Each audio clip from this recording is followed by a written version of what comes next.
This is the Jim Nog Pod with your host, Jim Noguera. On today's show, episode 2, see Lionel Spencer, writer, musician,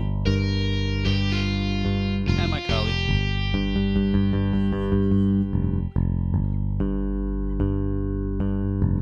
Let's start the show. This is the Jim Nog Pod with Jim Noguera.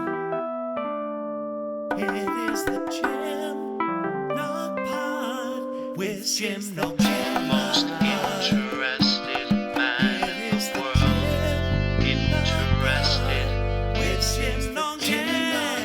Interested.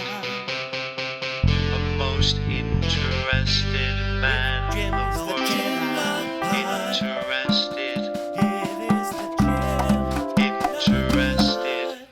In the world.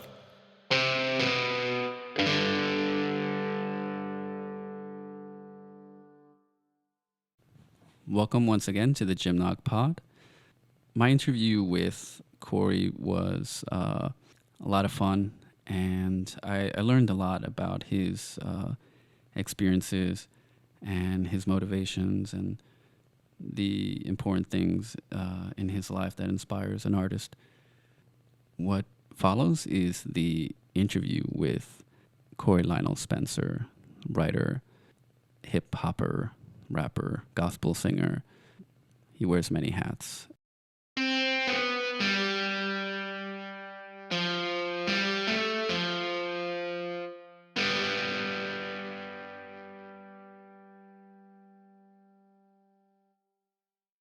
Okay, here we are once again at the beautiful BCC library here at North Hall and Library.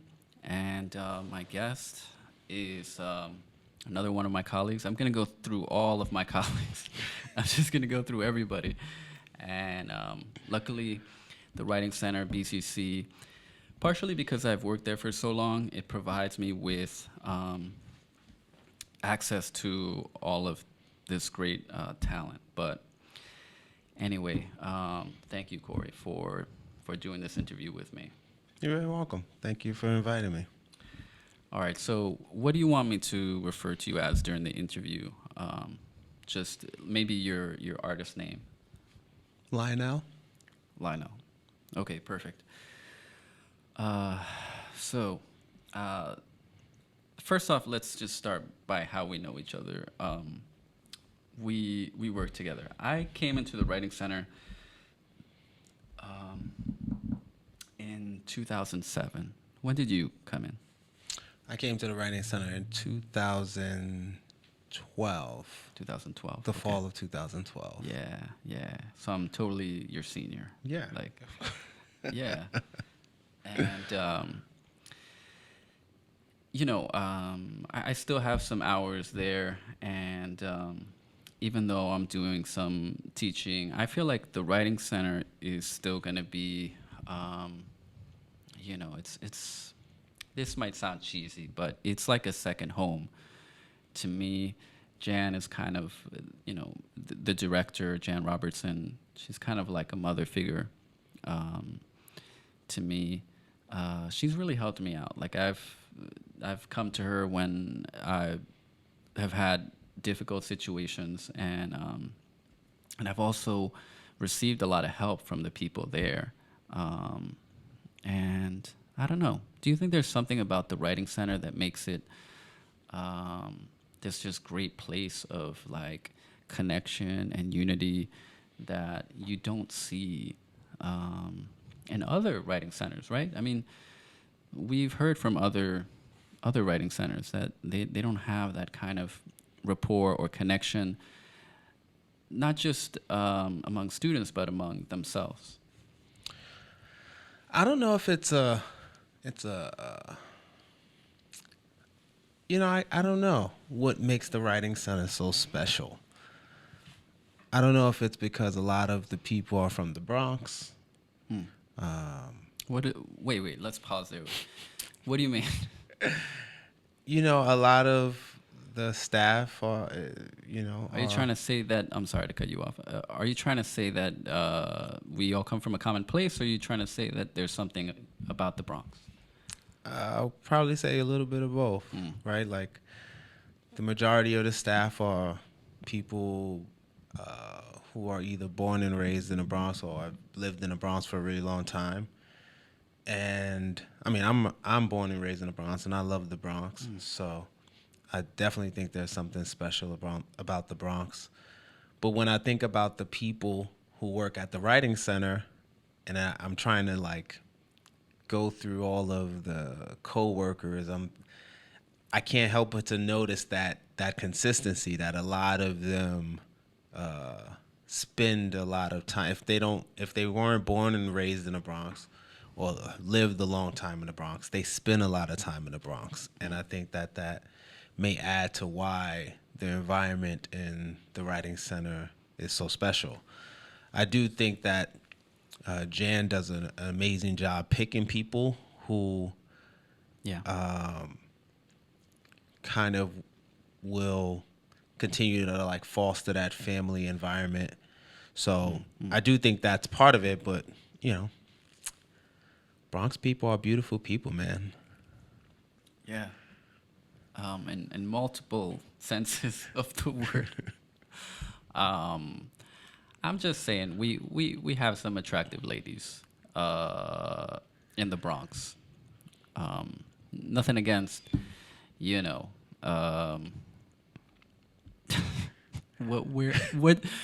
do I pick on?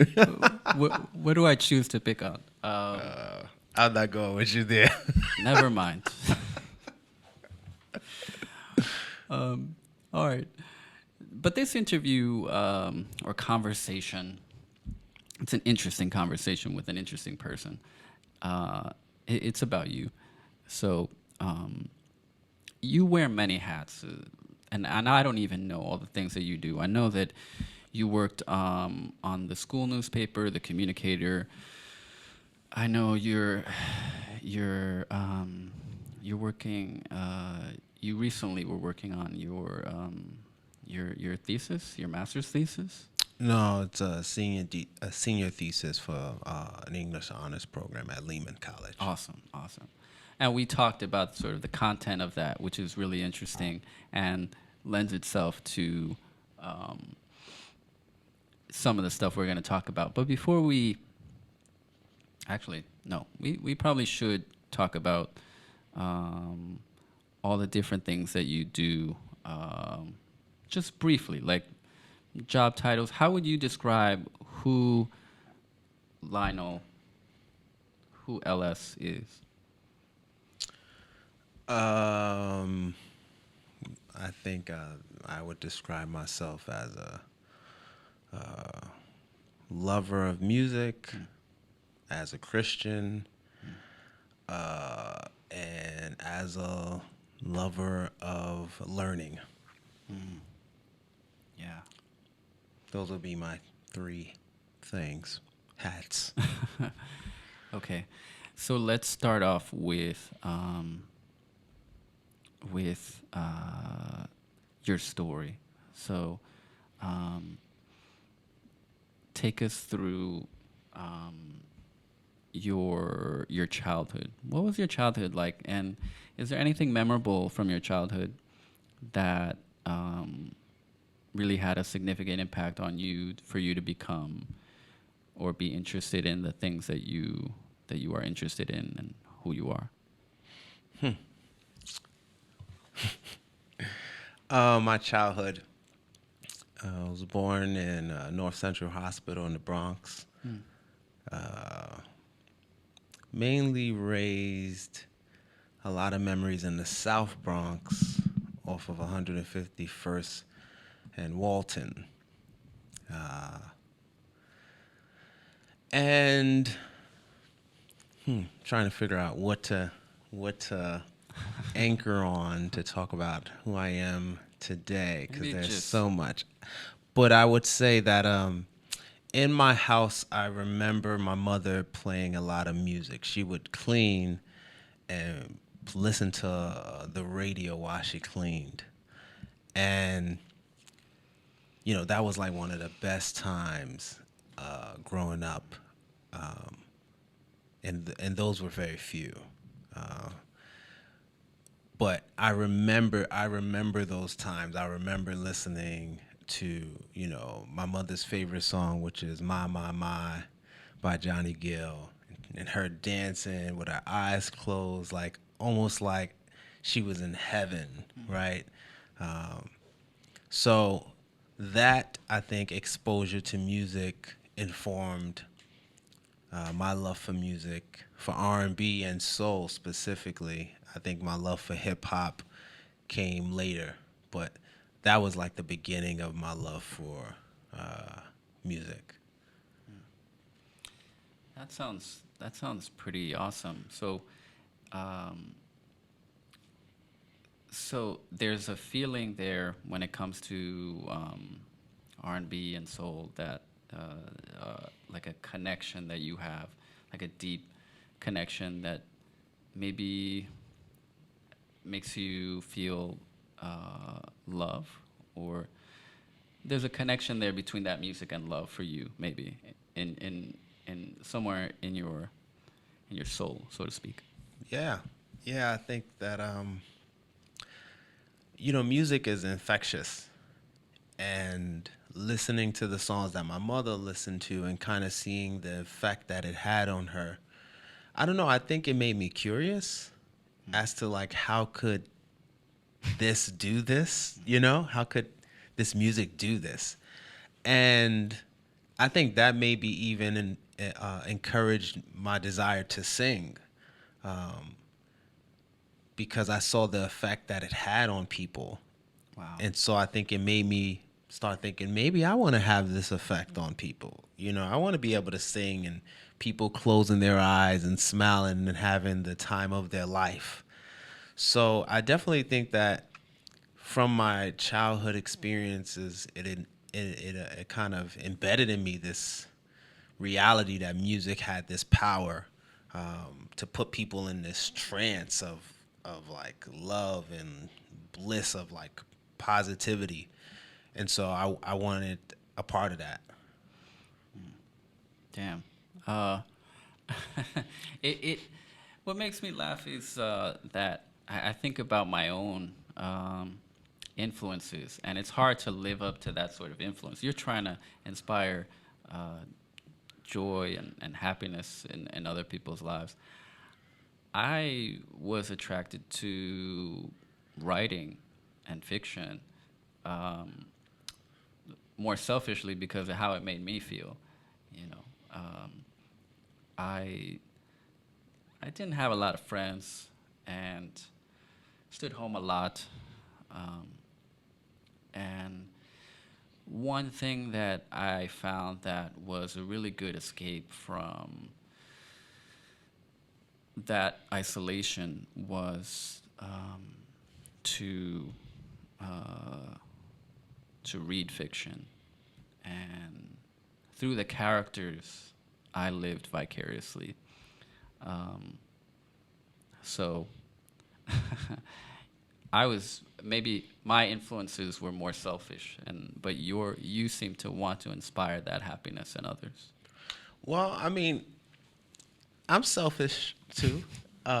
Music, when I started actually creating music and writing songs, it did become about my expression first. Growing up, I didn't necessarily always feel like I had a voice. I grew up with four older brothers, and they're all my brothers are alpha males. So what they say goes. Their opinion is the most important. And being the second to the youngest, I didn't always feel like my voice or my opinion was important. And I didn't have a lot of friends either. Maybe one friend here and there. So my outlet writing, was writing these songs and writing these poems and sometimes writing these stories. That was my way of having my voice, right? So music became that same thing. It became my way to communicate what was inside of me, because I didn't always feel like I had that space in reality, like in my day-to-day life. I think over time, as I matured, I think, you know, the connection between what I experienced watching my mother listen to music and that beginning process of like, I need to get my voice out, kind of merged. And it became, okay, this is how I speak. I speak through music, but I also want to speak through music in a way that has this impact on people. That wasn't what I was thinking at 10, right? I wasn't thinking, I want to just have this impact on people. That's my goal and my mission in life. That wasn't what I was thinking at 10. God. I didn't That makes me feel better. Right?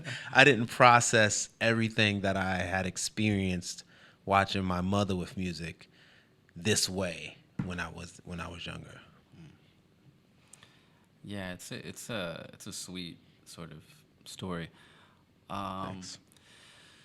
Before we let too much time pass, let's listen to the first thing that you want to share, a piece of your music. What do you want to share first? So I'm working on this project, and I'm hoping that it will be finished in the next month or two. And it's a project kind of celebrating family. I feel like learning about my family, learning about where people in my family come from has become really important to me. And most of the people in my family are musical. My grandmother sang, my grandfather sang, my brothers do music. They either play instruments or they rap or sing. Same thing with cousins, aunts, uncles. And so one of the things that became really, really precious to me was kind of that moment when I learned that this wasn't just a my generation talent, that it had history. And so the song that I would like to play is a song by my grandfather called Hello Baby, Bye Bye Vietnam. And his name was Henry Scott. And yeah, we could play a little bit of that.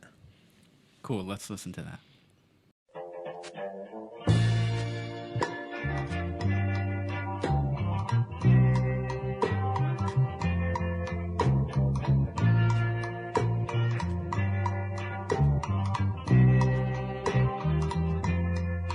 I wrote a letter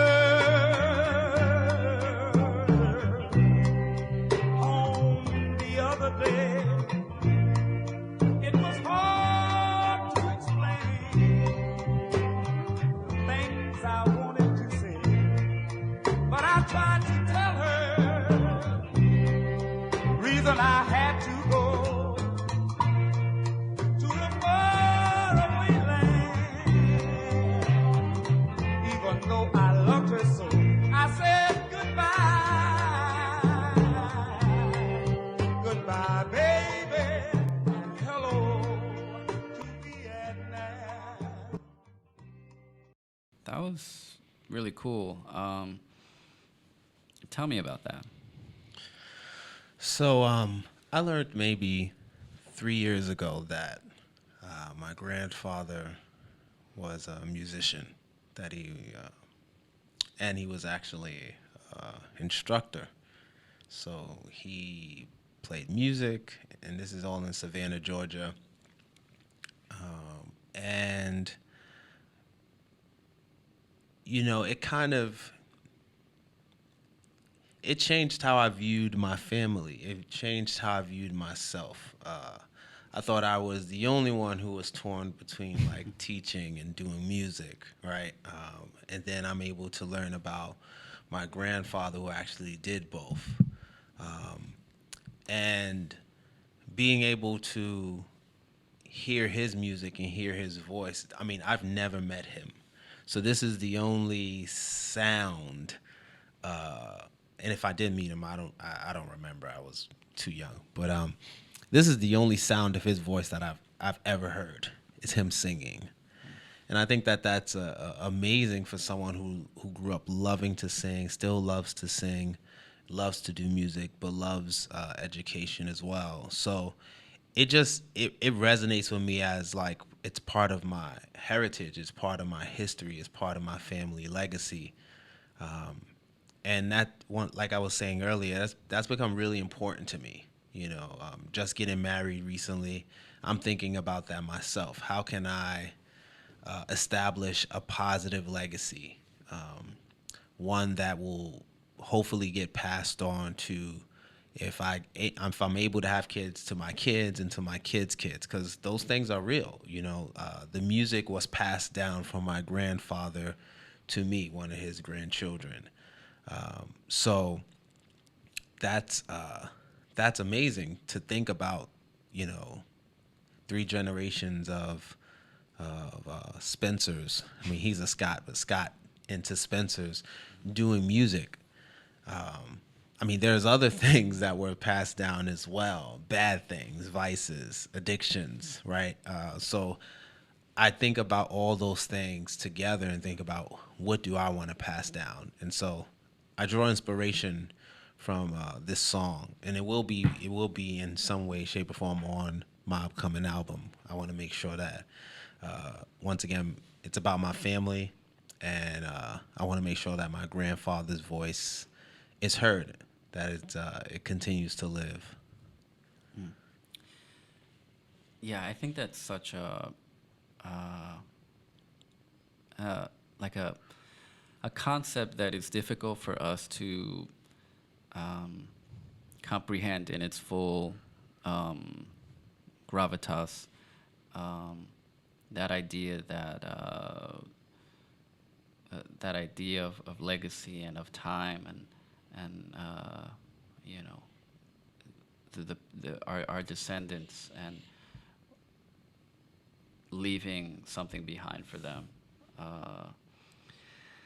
And to be honest, when I write and when I make podcasts, I think about that.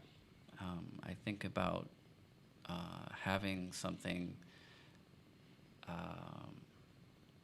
for future generations as just a record. And, things are imperfect. I don't seek to represent myself necessarily in the best,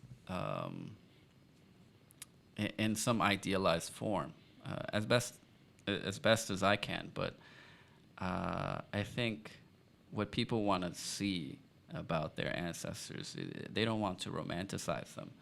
They want to know how they really lived, how they were really like, what were their flaws, what were their vices, what were their struggles, what were their heartbreaks,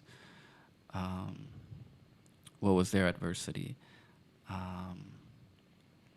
and there was all of that in that song. I felt like that was powerful. You started to talk about you started to talk about your album. So talk a little bit about that. When's it coming out? Is there some kind of unifying theme, or just talk a little bit about it? I brought some pictures, so I want to Awesome. Segue into the pictures. So awesome. Great. this is a picture of my grandfather, and my great aunt. She gave me this picture, and when she gave me this picture, she said, "You look just like your grandfather." Let's describe it a little bit for the people who are just listening. If I were to describe it, the first word that comes to mind is player. He's got is that it's a wine glass? A wine glass. Wine glass, a cigar, this killer like a shiny like navy suit on, and tie, and he seems to know. He seems to know he's got it going on. Yeah. And one of the reasons why I love this picture is because like what's going to be on present on the album, it shows my legacy. There's a legacy of alcoholism in my family, right? But there's also a legacy of that same confidence in my family. And so my project is going to be talking about the spiritual journey of my family. Where do I know of its beginnings? And I'm going to start with my grandparents on my mother's side, and then from there go to my parents, then to try to spend some time on my brothers, because I have four older brothers, and then to myself, and just kind of tracing. I think when people think of spirituality, they think of things that cannot be touched. But I'm looking at things like that. I'm looking at alcoholism. I'm looking at divorce. I'm looking at heartbreak. I'm looking at love. I'm looking at forgiveness, unity. So these are going to be themes and ideas that's going to be present on the project. Its release date is to be announced. So it's still very much in its infancy. But that's what the project is going to be about. Yeah, and you're welcome to come back when that's coming out to promote it. Thanks. So, is there any research involved in what you're doing? And when I say research, I don't just mean going to you can't go to a library necessarily and find out about your family unless you're related to, unless you got blue blood in your veins, Which I don't. That's not always the case. I'm exaggerating, but are you talking to your family, like trying to record stuff and get stuff down on paper and trying to get down to, get some stories out and stuff like that? Yeah, and that's actually been really, really fun and informative, because I had one, like I said, I have five brothers before older brothers, and to get to get their interpretation on a life event is it's interesting, because we all know this, but it's interesting how it plays out in family events. You take a situation where we all lived through, and you say, "Hey, Elijah, how do you remember this? Darnay, how do you remember this? Jermaine, how do you remember this? Aunt, how do you remember this?" And they acknowledge within themselves that the stories are so different. Yeah. And What the hell was that? Okay, the light just went off. Okay, you keep talking, and I'll try to trigger the motion sensor. Okay. But that's probably because we've had such an interesting conversation that that we haven't moved. So yeah, keep going. Okay. So yeah, talking to my great aunt Liza, who is in her 70s. I've been trying to sit down with my grandmother, who's in her 80s. I've had sit downs with my father to just ask him to kind of tell his story about what his life experience was like. I'm going to have my brothers share their life experience, share stories from particular times. So the goal is definitely it's celebrating and putting like family on Front Street. So I want to make sure that they have a voice, that they're able to tell their side of whatever story they want to tell. And then there are those who may not be blood family, but they're family to me. Once again, it's about tracing the spiritual journey of the Scott Spencers, and so there are people who have contributed to my spiritual journey who will be present on the album as well, kind of speaking their truth around how, from outsiders looking in or from people in the inner circle, what have they seen spiritually in my life. So yeah, the goal is to speak to people, have people on the album and on the record contributing. It will be a hip hop album, but I guess you could say it'd be a lot of spoken word, literal spoken word. People just literally talking and telling their story. Yeah, that's such an interesting. I don't want to call it a dichotomy or like a binary because I don't think that they're they're polar opposites. But how do you between writing and music? How do you sort of sail the continuity of what am I saying? Because that doesn't sound super clear. how do you walk that line between writing and music? Does one feed the other? Is one an escape from the other? Do you see them as the same thing? You know, how does that how do you live those two lives if you were to describe them that way? Writing and music. I don't think one is an escape from the other. I think they complement each other for me. Writing, before I wrote songs, I wrote poems. So moving into kind of melody and singing, I think that came about maybe seriously like 12, 13. But I began writing poems around like 9, 10. So I think I kind of, what I would like to say, graduated. I went from, because the poems that I wrote were never spoken out loud, right? They were just kind of like my quiet voice. The voice that I didn't have, it was my quiet voice. And I think as I got older, that quiet voice kind of realized that it needed to be heard, that I needed to hear myself saying some of the things that I was just writing in books and leaving kind of in like these secret places under my pillow, under the mattress.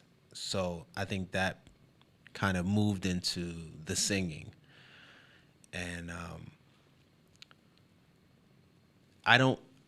sometimes I can't sing what I want to say, and so I write it. I write a poem, whether it be a spoken word. I write a rap. I write a journal entry. I write a short story. But for me, I think all of these things begin with the need to communicate and express what's going on internally. So I feel like that's the kind of intersection for writing and music for me. It's the need to express whatever is going on internally.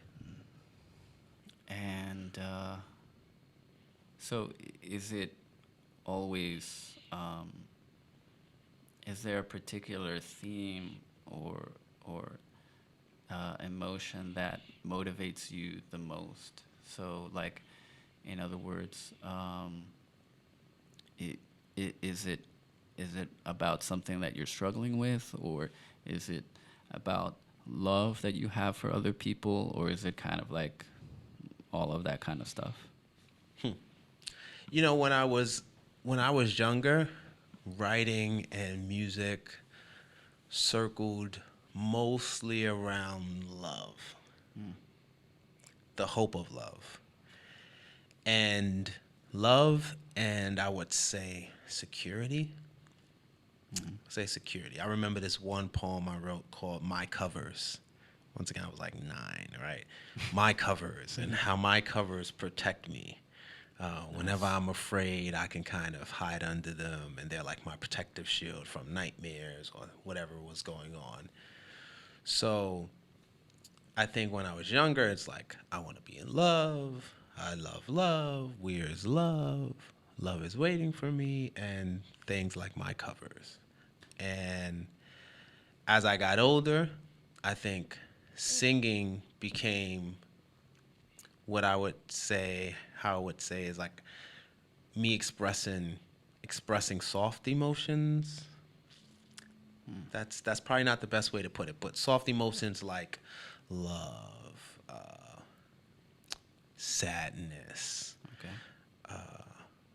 and what I realized, it was really difficult for me to express frustration, anger, anxiety through song, or at least through singing. And that's why I eventually transitioned into rapping, because I felt like that was the best way for me to communicate those emotions. Over time, it's all blended in. Now I can write a song, like a ballad, singing about frustrating things and singing about things I'm angry about. But you know, when you hear like ah, na, na, na, it's kind of hard to feel the anger, right? There are some artists that are really good at, when they sing, they have such a commanding voice that they can express the anger very well, the frustration very well. I just didn't know how to do that.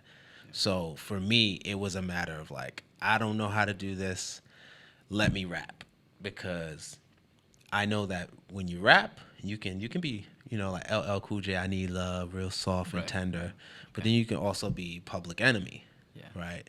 And so I knew that rap was going to be a great vehicle for me to express these more what I would call hard emotions. Yeah. Yeah. That's cool. You said a lot of interesting things.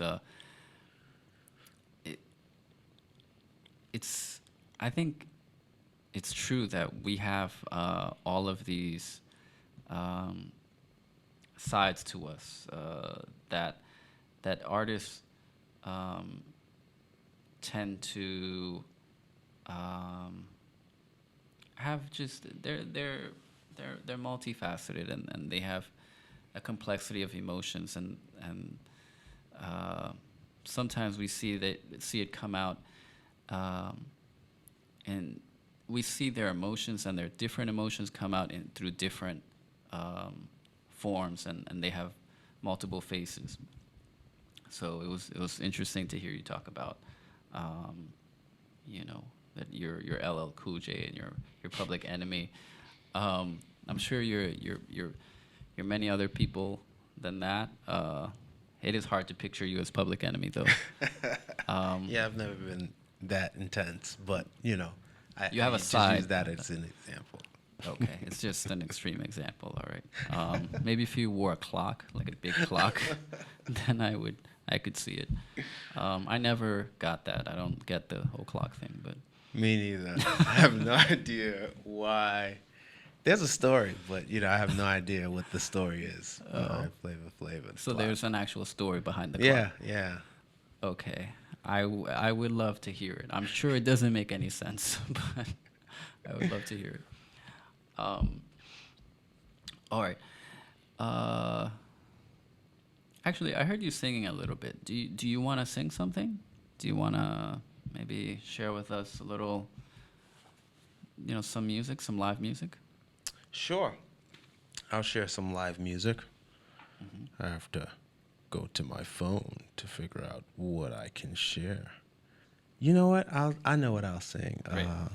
I'm going to sing this song I wrote to a very special lady, to Lynette Spencer. Your wife, right? My wife, yes. All right. It better be your wife. Okay. All right. Take it away. It wasn't love at first sight. It was more like a vision. While you danced hands to the sky, I was told my decision. that you would be the one I'd love,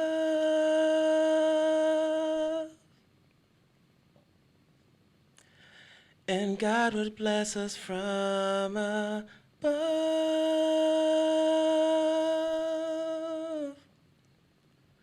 So reflect on the garden, think of the church and our Lord, commune with the Spirit. In God all things are made whole. I know you can feel it.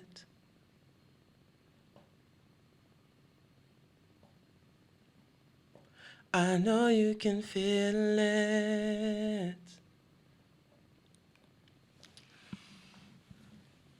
I felt it. Yeah, I've heard you sing a few times, but I think being this close to you, and also knowing my I'm sorry, I'm distracted by the phone. There's some sort of update. We're trying to live stream. Anyway, I know from my lack of singing abilities that your voice is pretty awesome. Thanks. Thanks. And I mean that song is pretty self-explanatory, but is there anything you want to say about that song? Maybe sort of. I mean, we know your motivation. We know it has to do with your wife and with your spirituality. But is there anything you want to say about it? Well, a version of it will be on my project. Once again, I think that when I look at the legacy of my family, I see a lot of broken relationships. And so having this song on a project is about celebrating the start of a new one. That was the song. This was the song that I used to propose to my wife. Okay. And so there's going to be two parts of the song. It's going to be the proposal, and then there's going to be like a song that her and I record together, kind of discussing like what it's like to be married, what it's like to love someone, because she has a similar history. She doesn't necessarily come from a place where marriage is like a staple, or that they actually last. So, I hope to. I mean, one, I hope to be married for the rest of my life, right? But I also hope to speak to that legacy within our family. That this is something new. This is something beautiful. This is something positive, and it should be celebrated. Yeah. Well, I was thinking, yeah, that song will work if you use it for a proposal. That'll work. It did. It did. So I see a lot of pictures over there. Why don't we share another one? Okay. So. Yeah, a few of them. All right. So I want to share these two pictures, because today's actually my niece Andrew Nora's birthday. She turns 2. Unfortunately, I'm not able to be there and celebrate with my brother. That's my younger brother, Yeah, Brian. can you describe it a little bit for Sure. people who are listening? It's like they did like a family portrait for her. I think for her around her first birthday, and my brother was in the army, so that's why they have the red, white, and blue color theme.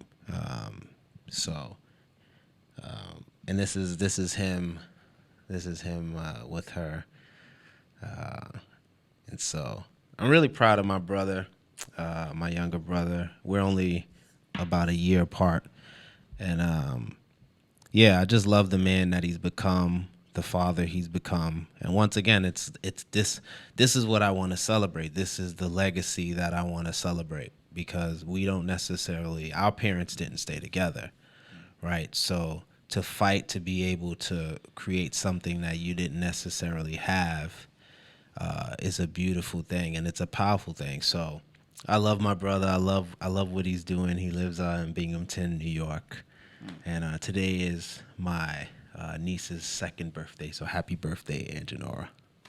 Happy birthday. Yeah, this is a pretty picture of him holding his child. Um, and what's funny about it is he looks like your bigger brother.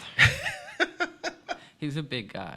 He And is. He is. yeah, he can mess you up. I won't throw him any shade right now. But yeah, Okay. he is. He's bigger than me. He All right. definitely is bigger than me. I want to share this picture.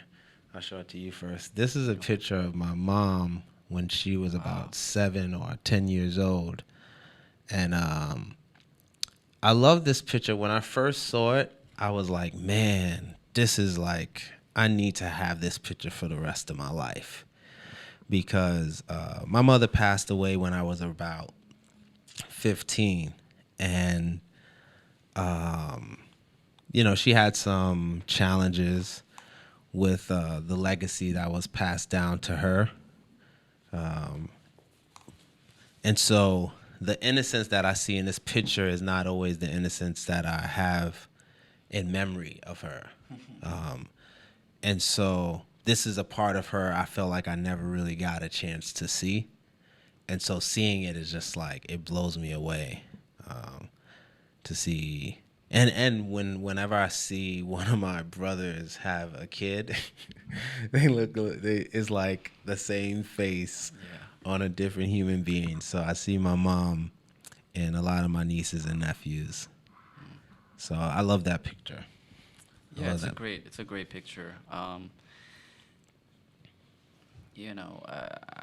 think that's such an interesting thought experiment to think about seeing our parents when they were little, right? And I think we would see a lot of ourselves in that, in them, and we would find out, and we would learn that as we probably already know, but we don't consciously think of, that we're the same. We make mistakes, we learn, and our experiences shape who we are. And it would help us to sort of see things from our parents' perspective better. Yeah. Yeah.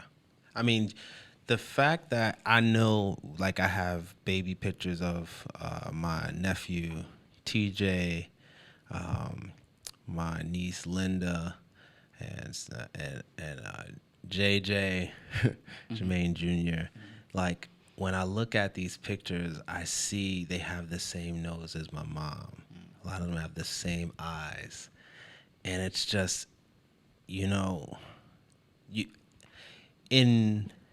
as a son looking at my parents, I'm kind of used to kind of, okay, how do I look like my dad? How do I look like my mom, right? But it wasn't maybe until my great aunt said, "You look like your grandfather," right?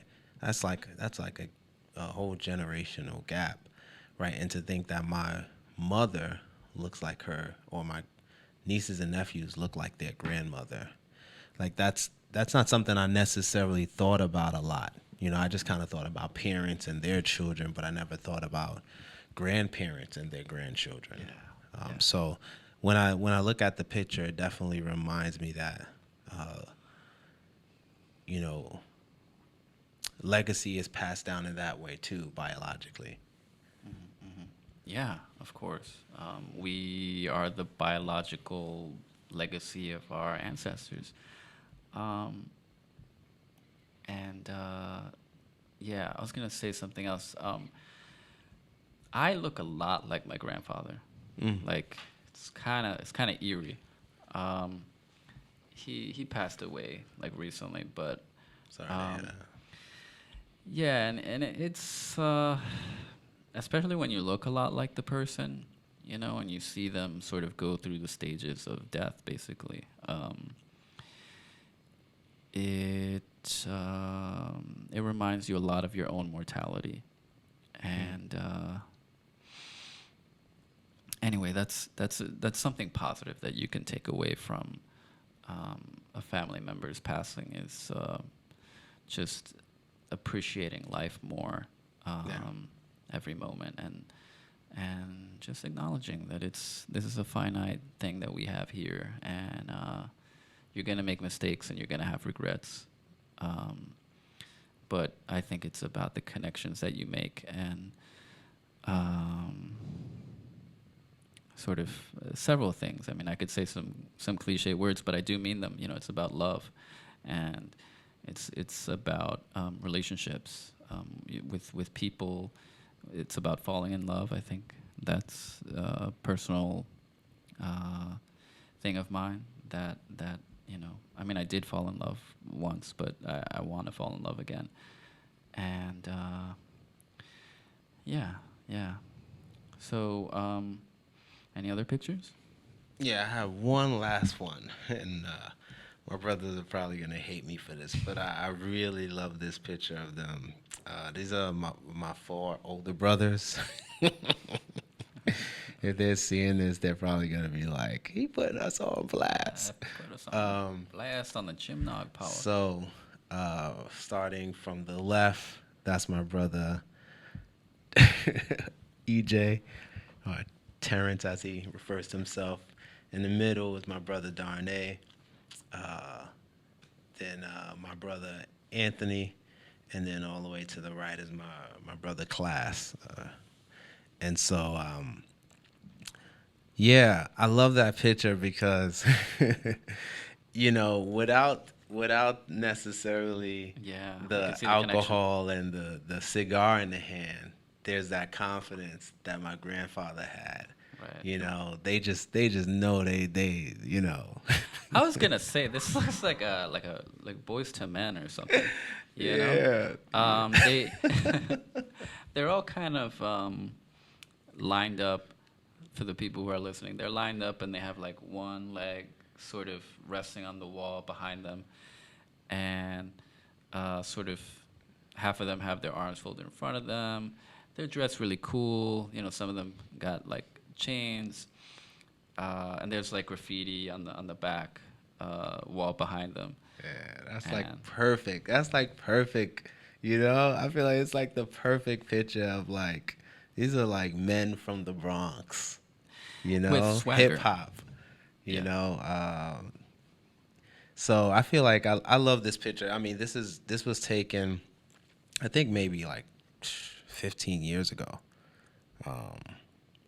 Yeah, about like maybe 15 years ago, and it just reminds me of the examples that I have, because I've learned a lot from my brothers. I learned how to rap from my brother Class. I've learned how to dress and navigate the world through my brothers Elijah, Darnay, and Anthony. And so, yeah, I love that picture. I love that picture. It just reminds me of like the beauty of brotherhood. We didn't always get along, all of us, but we're at great. I feel like we're at great places now. A lot of them have families, and they're doing well. And I love my brothers. When things were going to hell, the only people I had in my life were my brothers. So I love and respect them always. Why aren't you in this picture? Cause they didn't let me hang out with them. I wasn't allowed into the circle until they felt like I was grown, which was maybe like 18. So this picture was taken, I think maybe it's even older than 15 years, because 15 years ago that I would have been 18. I think this is older than that, because they were maybe like their early 20s. My brother was probably in his late 20s. So yeah, I wasn't allowed. I wasn't grown enough. Oh. So you would decrease their cred, I guess. Yeah. I didn't have enough swag. I didn't have enough coolness to rock with them. You don't hold any regret, do you? No, no, you know. I went through the same thing with my younger brother, and we're only 1 year apart.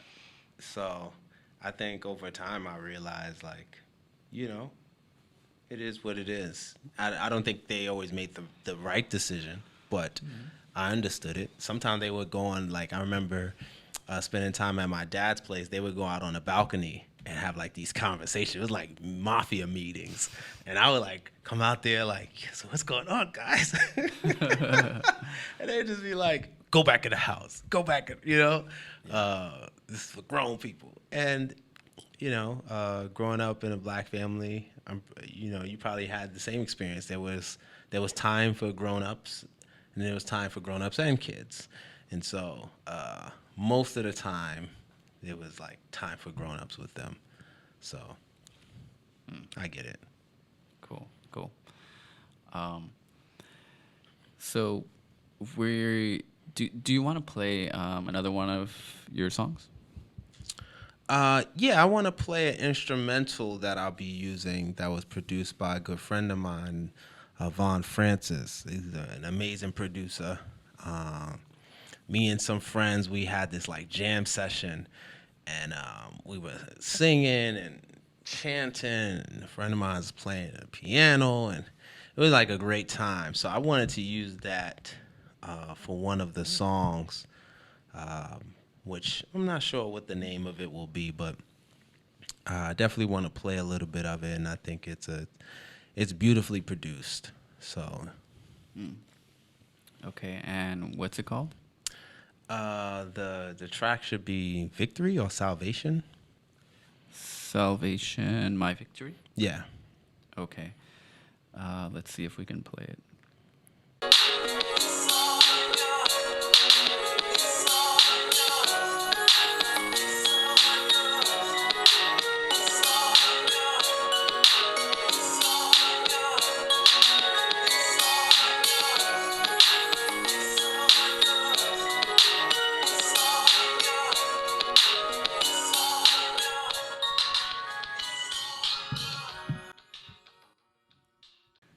That was really cool.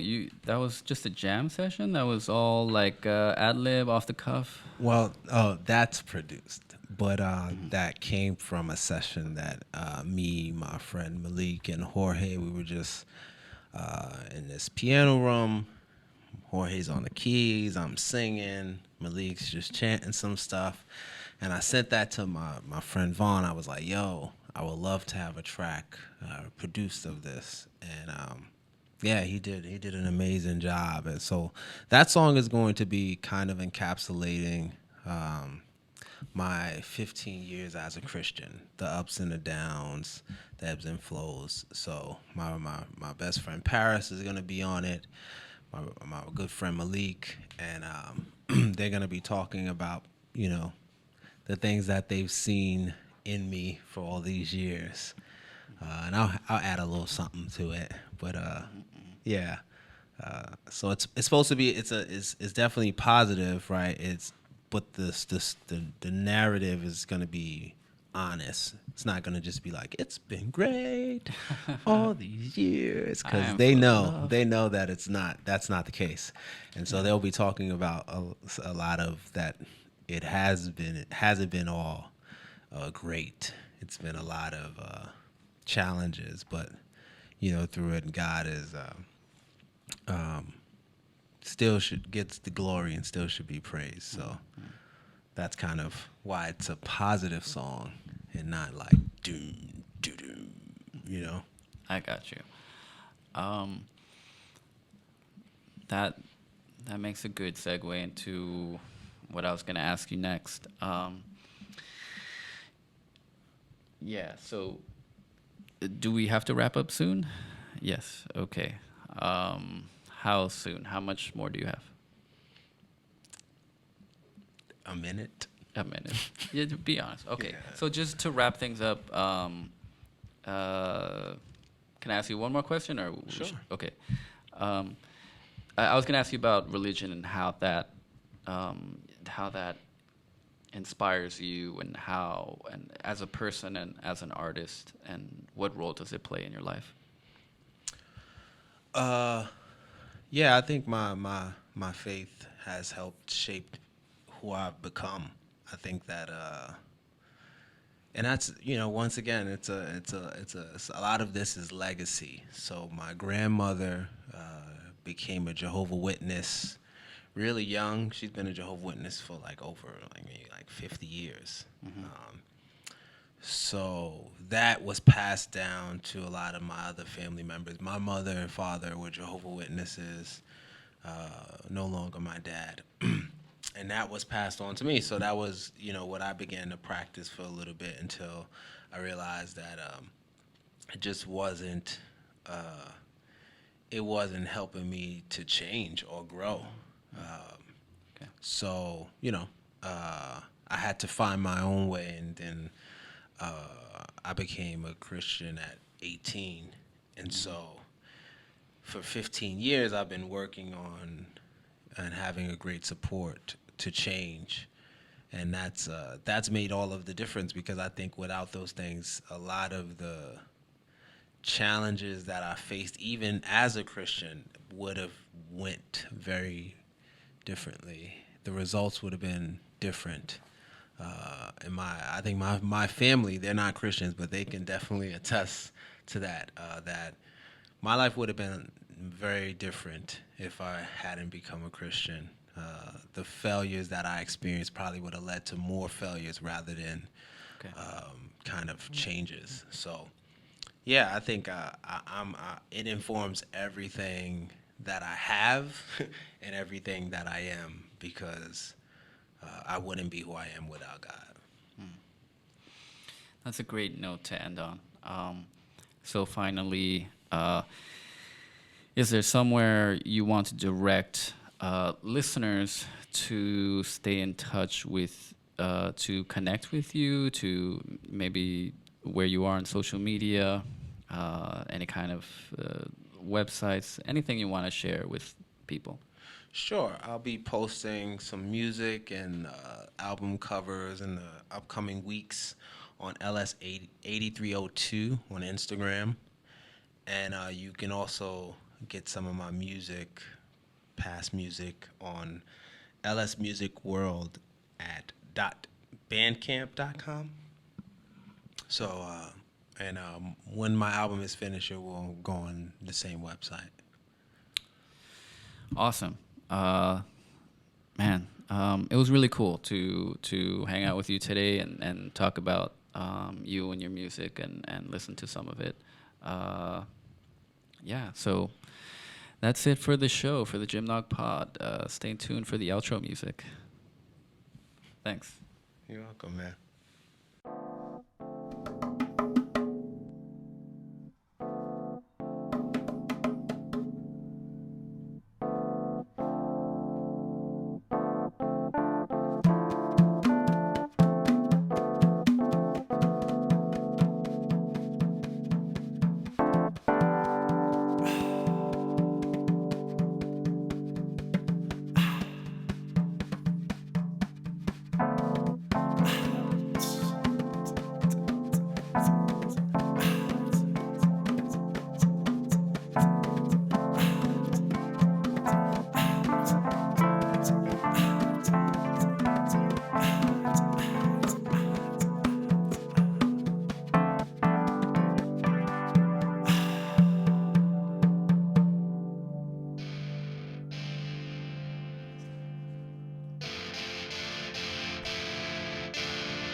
Music by Marcos de Jesus, marcosanlaguagua.com. Art by Seco1844, at Seco1844 on Instagram. If you like the show, subscribe wherever you find it. My website is jamesnoguera.com. Noguera is Noguera. And thank you for your interest.